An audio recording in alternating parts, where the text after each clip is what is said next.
अल्हम्दुलिल्लाहि रब्बिल आलमीन वस्सलातु वस्सलामु अला नबीना मुहम्मद व अला आलिहि व सहबिहि अजमईन अम्मा बाद। अगर किसी ने बग़ैर उज़र या उज़र के रोज़ा तोड़ दिया तो उसका हुक्म, देखिए इसका हुक्म ये है कि अगर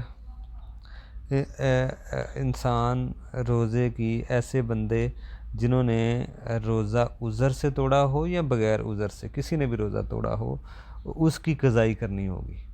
अगला रमज़ान आने से पहले पहले वो अपने उस रोज़े की उसे क़ज़ाई करनी चाहिए, चाहे वो उज़र से उसने रोज़ा छोड़ा है या बग़ैर उज़र से छोड़ा है, उसको क़ज़ा करनी होगी, फ़िदिया नहीं देना होगा। फ़िदिया किन लोगों पे है? 4 लोगों पे फ़िदिया है। पहली तो वो औरतें जो हमल से हैं, हमल की वजह से उन्होंने छोड़े हैं, मशक्क़त की वजह से। अगर मशक्क़त ना हो तो हमल वाली औरत भी रोज़ा रखे, लेकिन अगर मशक्क़त है, मुर्ज़िया और अर्ज़ात वाली औरत और हमल वाली रोज़ा छोड़ सकती है और बाद में उसकी फ़िदिया दे दे या क़ज़ाई करे। क़ज़ाई करे, फ़िदिये के भी अहले इल्म कायल हैं। दूसरा वो दायमी मरीज़, तीसरा दायमी मरीज़ है जो फ़िदिया दे सकता है। और बुढ़ापा, बूढ़ी औरत है या मर्द है, बुढ़ापा इतना है कि वो रोज़े नहीं रख सकते बाद में भी, तो वो फिर फ़िदिया दे। 4 लोगों के लिए फ़िदिया है, ठीक है ना। दूसरा मसला, फ़ौरन क़ज़ा वाजिब नहीं है। जिन्होंने क़ज़ाई करनी होती है रोज़े छोड़ने पे, तोड़ा होता है या छोड़ा होता है उज़र या बग़ैर उज़र से, तो इन पे फ़ौरन क़ज़ाई वाजिब नहीं है।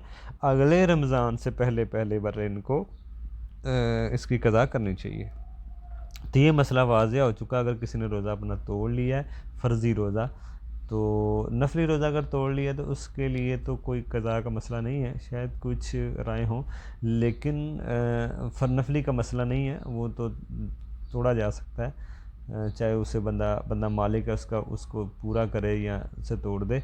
लेकिन जो फ़र्ज़ रोज़ा जिसने भी तोड़ा है, तो उसके लिए ये मसला है, सिवाय कि उसने बीवी से ना मिला हो। अगर बीवी से मिला हो फिर उसका कफ़ारा भी साथ होगा और क़ज़ाई भी करनी होगी और तौबा भी करनी होगी।